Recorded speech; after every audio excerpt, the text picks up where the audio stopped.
The concert was a swimming success. Everyone in Atlantica showed up, and Ariel sang her best. She didn't rush the tempo during her solo. She kept harmony with her sisters, and she remembered all the words. At the end, the applause was so enthusiastic that Sebastian was beaming. Ariel wondered if he had almost forgiven her for missing the concert the first time. While the concertgoers crowded Sebastian to congratulate him on the spectacular success, Ariel swam into the wings of the concert hall, then back toward the bedroom she shared with her sisters. She was humming to herself. "Still singing?" said Athena, swimming up to Ariel's side. Her orange tail glittered with the tiny crystals she studded on for the concert. "You know, you've been acting strange lately." "Strange? You're glowing, Ariel," chimed in Arista. "And you smile every time someone talks to you." She paused coyly. "Who's the lucky boy?" "Come on," Athena said. "We won't tell." I don't know what you're talking about," said Ariel, though she couldn't hide her grin in time. "You've been like this for days, smiling to yourself, singing to yourself. Come on, tell us. We're your sisters." "We won't tell Daddy," Adela chimed in. "Tell Daddy what?" Triton interrupted. All 7 royal princesses immediately straightened, their fins going still. One by one, they mumbled excuses about having to get some rest or freshen up, and before long it was only Ariel and King Triton, and Flounder hiding behind a coral column. "Tell Daddy what?" Triton repeated. "Nothing," said Ariel, waving a dismissive hand. "We were just talking about what a great concert that was, and how nice it was of Sebastian to reschedule it." Triton harumphed. "Well, you did miss it the first time," his expression turned stern, "because you were exploring shipwrecks. No more of that human nonsense, Ariel?" "Thank goodness for Flounder. No more shipwrecks," he said for her as he swam out from hiding. Ariel wouldn't miss Sebastian's concert for anything. Triton nodded.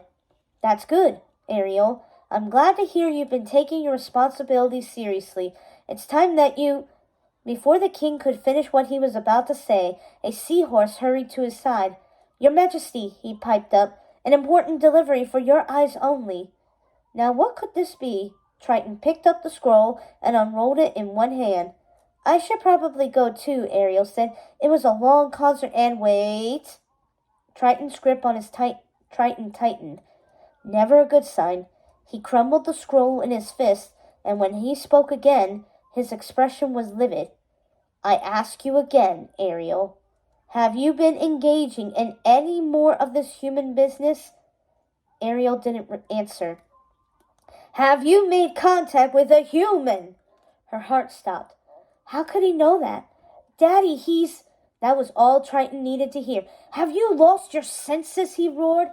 "Contact between the human world and our world is strictly forbidden. I've told you this before. You know this. To lie to me. Are you spying on me?" "I don't need spies," said Triton. "I'm the king. You're a princess. Someone's bound to notice you flouting the laws and going up to the surface." "Then maybe there shouldn't be laws," Ariel said. Flounder defended her. "He's not like other humans, sire. He's... Flounder's voice trailed off under the Sea King's glare. "This is between me and my daughter," King Triton told the fish. "You would do well to stay out of it." Flounder swallowed. "Yes, sire." "If you would just meet him," pleaded Ariel, "you'd see. Not all humans are barbarians. Not all humans are bad." "Not another word," Triton said, reproaching his daughter. "You are not to meet this human ever again. You are never to go to the surface again. Is that clear? This is for your safety." Ariel's lower lip trembled, and she spun away, ignoring the dolphin guards that followed as she swam past out of the hallway back to her room. King Triton exhaled. He worried deeply about all his children, but about Ariel most of all.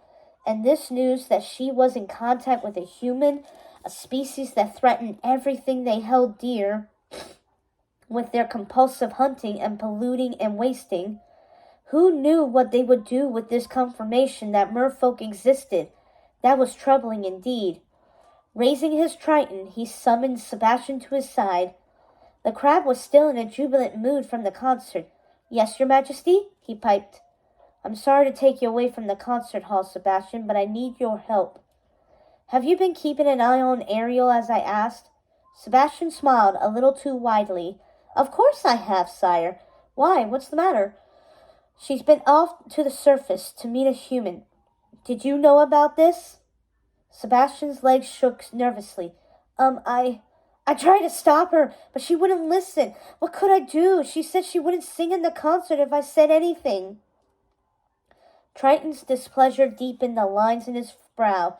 All this time, you knew. Sebastian swallowed hard.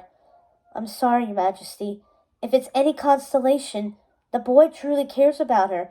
He's not as bad as I don't want to hear it, Sebastian, interrupted Triton. I'm disappointed in you. You know the law. I'm sorry, Your Majesty. Triton frowned.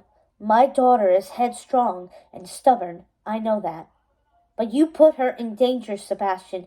You can no longer be trusted to supervise her. You're dismissed from your duty watching over Ariel. But, Your Majesty, Sebastian gulped at Triton's stern glare. Yes, Your Majesty. Triton let out a sigh as the crab skittered away. It felt as though he was losing control of what mattered. Was he being too harsh on Ariel? Had he been too harsh on his entire kingdom?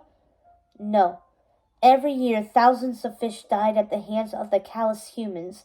Their kind was dangerous, unpredictable, destructive. There was nothing that would change his mind about that.